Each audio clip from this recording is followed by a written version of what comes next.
Hi friends, today మన topic వచ్చేసి governor CM list. రెండు ఒక దగ్గర కవర్ చేశాను. అలాగే ఈ ఇన్ఫర్మేషన్ 2025 ఆగస్ట్కి రీసెంట్ ఇన్ఫర్మేషనే. సో మనం గవర్నర్ గురించి చదివేటప్పుడు రీసెంట్గా ఎవరు అపాయింట్ అయ్యారో అది చదువుకోవాలి. ఇదిగోండి రీసెంట్గా అపాయింట్ అయిన వాళ్ళు ఇలా పెట్టాను. బీహార్ ఆరిఫ్ మహమ్మద్ ఖాన్ రీసెంట్గా అయ్యారు. అలాగే హర్యానాలోన అషిమ్ కుమార్ ఘోష్ రీసెంట్గా అపాయింట్ అయ్యారు. అలాగే కేరళలోన రాజేంద్ర విశ్వనాథ్ ఆర్లేకర్ రీసెంట్గా అపాయింట్ అయ్యారు. అలాగే మణిపూర్లోన అజయ్ కుమార్ భల్లా రీసెంట్గా అపాయింట్ అయ్యారు. అలాగే మిజోరాంలో విజయ్ కుమార్ సింగ్ రీసెంట్గా అపాయింట్ అయ్యారు. అలాగే ఒడిశాలోన ఖమ్మంపాటి హరిబాబు రీసెంట్గా అపాయింట్ అయ్యారు.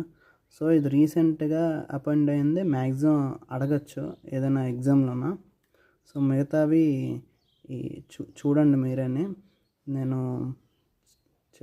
చెప్పలేను అంత ఇన్ఫర్మేషన్. ఈ 3 minutes వీడియోలోనే ఇది కవర్ చేయలేను. సో వీడియో రూపంలో చేసి చూడండి, ఓకేనా. ఇక్కడ మణిపూర్లోన గవర్నర్ అజయ్ కుమార్ భల్లా అని రాశాను కదా, సీఎం రాయలేదు. అంటే ప్రజెంట్ మణిపూర్లో సీఎం లేడు. బీరన్ సింగ్ అనేసి ఒక అతను ఉండేవారు సీఎంగా. రిజైన్ చేసేసాడు మణిపూర్లో అల్లర్లు ఇవన్నీ అవడం వల్ల. సో ఇప్పుడు వేకెంట్గా ఉంది. ప్రెసిడెంట్ రూల్ ఉంది మణిపూర్లోన. ప్రెసిడెంట్ రూల్ పెట్టారు. ఈ ప్రెసిడెంట్ రూల్ అనేది మ్యాక్సిమం 3 years ఎక్స్పెండ్ చేసుకోవచ్చు. Thank you.